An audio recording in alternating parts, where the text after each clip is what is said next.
Hello everyone, my name is Lilith, and today I'm going to be playing Hand of Fate. Now, Hand of Fate is a card game, dungeon, crawler, action game. I know it's kind of a weird combination, but I'll get into it here in a minute.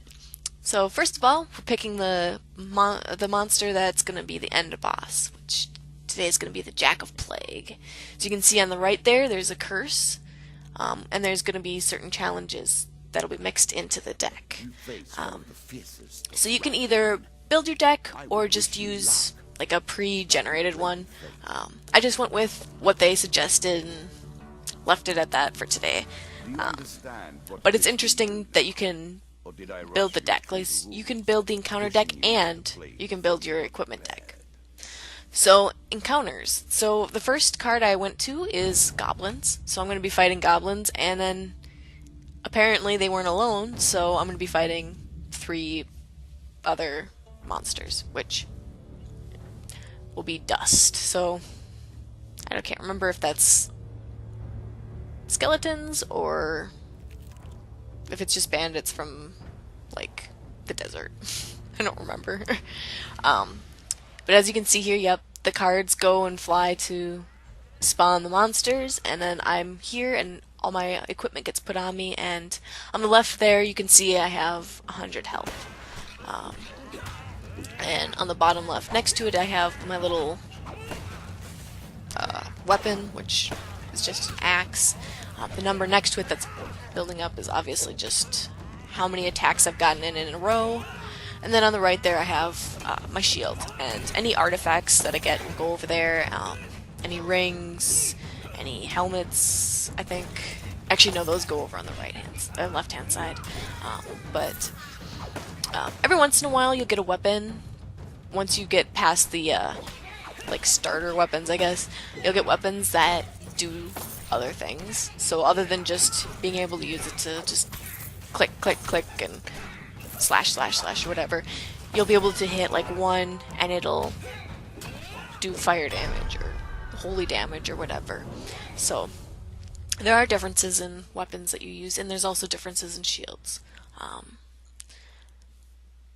So I just defeated them, and from killing them I had gotten some money and stuff from them because they had stolen it from me. So now I'm escaping into the forest, and obviously I'm getting attacked again. Sometimes you'll get monsters on the end of the dungeon level, and you'll know it's the end of the dungeon level because it'll be either like a forest escape, stairs, you'll get to ride a cart away or whatever, and they'll have monsters or they won't. It just kind of depends. So once again we're back to fighting all these guys. There are, if you see the little green above their head, that means I can counter them, which is a very effective way to not get hit. There's also traps in the map. On the right hand side there, where that leaf pile is, there is like a spike kind of trap. That guy just got hit by it. And then there's also, as you just saw, some spears that shot out, some darts out of that thing.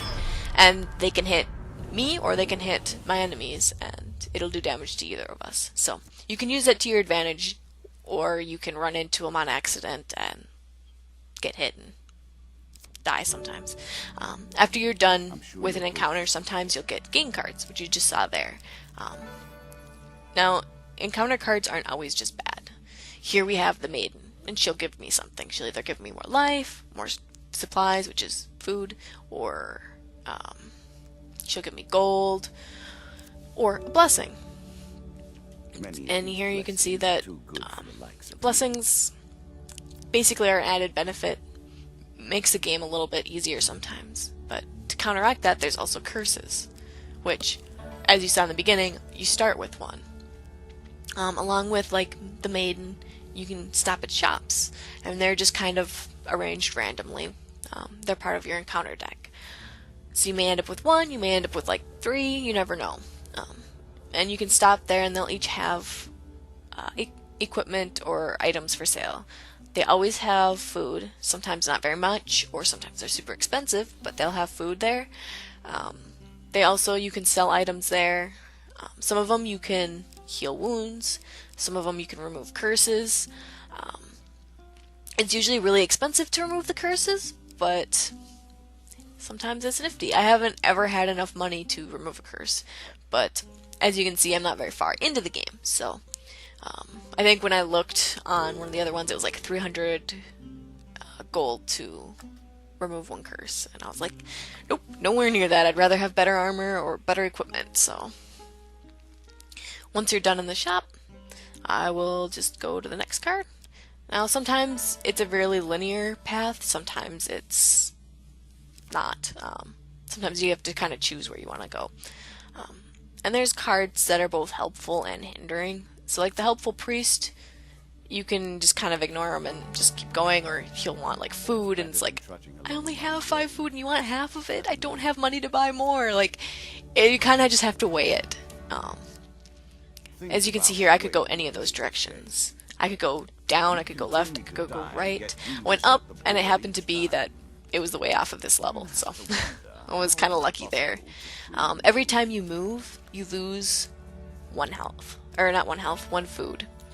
If you have no food, you will lose health every time you move. Otherwise, if you have food, it'll remove 1 food and you'll gain health back. So like if I took 20 damage in a fight and I move away from it the next turn, I will gain like 5 health back. Which is helpful, because sometimes you can't help but get hit. Well, I say that because I can't always help but get hit. So here I'm going to go in and look at some of the items. I don't really like how they have how you select the it seems like you should be able to like scroll your wheel, the mouse wheel or whatever, to make it turn, but it doesn't. You have to actually like hit like A or D or whatever to move. So I just bought a new shield. That'll help. And as you can see, there was one that was flipped over, and I flipped it over and it was a helm. That's something that I had earned in a previous encounter, or a previous section before. Like one of the previous bosses I had fought, I had gotten some equipment and stuff. Well, that one, I didn't know what it is, but it was in my deck. So I was able to find out what it does once I got to the shop. So here I'm going up against an angry mob. They're like, give me food, the Ratman stole it all. So I gave it to them, and they were happy. And I took the stairs and I ran away. So once again, I am leaving this level. And sometimes, I mean, you can go back and finish out that level. Like if you want to make sure you get all the cards or whatever, you just have to be careful because you don't want to run out of food doing it. I ran into another angry mob, and I'm like, I'm not feeding you guys, so I'm gonna run. I was like, and then, as you can see here, there's 2 chances of success and 2 chances of failure. Every once in a while, an encounter will give you options like this, and you have to choose one of the cards. You just don't know which card you're going to be choosing.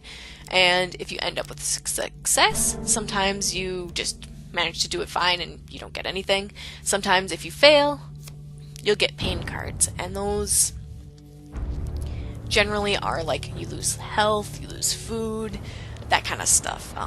There's also like great successes, great failures, and those will give you gain cards or more pain cards. So sometimes you just gotta play for chance, and sometimes you end up doing good, and sometimes failing miserably. I mean, it's, fate, according to this game. There's no luck, it's just fate. But, as you can see, the backgrounds, the environments change a little bit.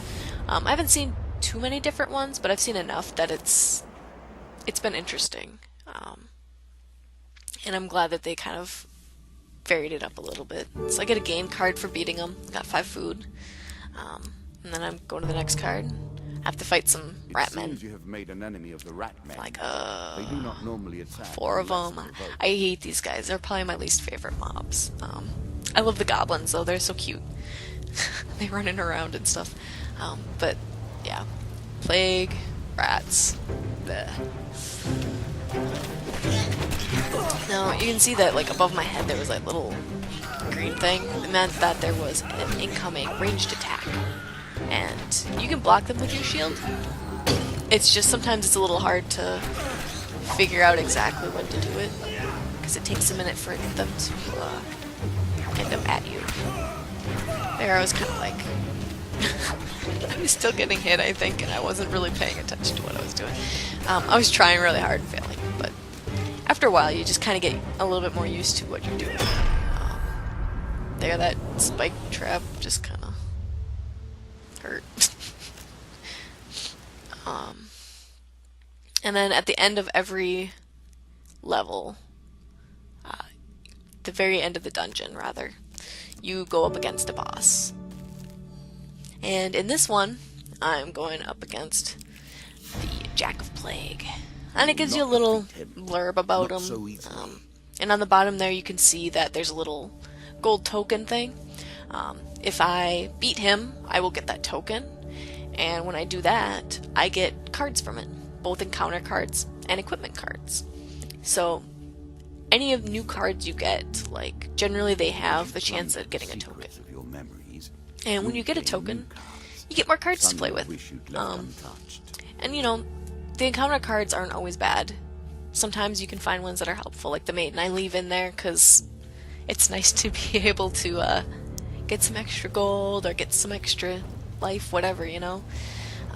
So here I'm going up against the boss, and I have to go up against 4 extra guys as well. And there's the Jack of Plague. Alright. So I'm gonna go try and kill those guys first. As you can see, he has those little red squigglies above his head. That means that I can't counter that attack. So I should probably move. Sometimes I'm good at doing that, sometimes not so much. And not only just the bosses have that, sometimes the regular monsters have that too.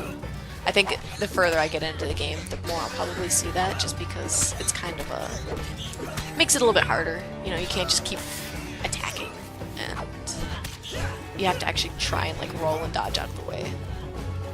Which sometimes I'm okay at, sometimes not so much, so. But he wasn't terribly too hard once I got into a rhythm of it. And then he spawns this little light thing when he dies, and you go up to it, and it's basically his card. And then you get the token. The queens and kings of the rat kind have lost a child here today. That closes, and boom, here we go. Here's the token. And it kind of like splits open. You get cards. So those first 2 are equipment cards. And it won't tell me what they actually do. I won't be able to know until I actually get into a shop and they have them. And then you can see those other ones were encounter cards that had tokens on them as well. So once I defeat them, I'll get more tokens. Or I'll get more cards from those tokens. More encounter cards. The ones on the top are that say like have a little key, they're locked. It means they have to be in the deck. Anyway, that's it for me today. Thank you for watching, and I'll see you next time.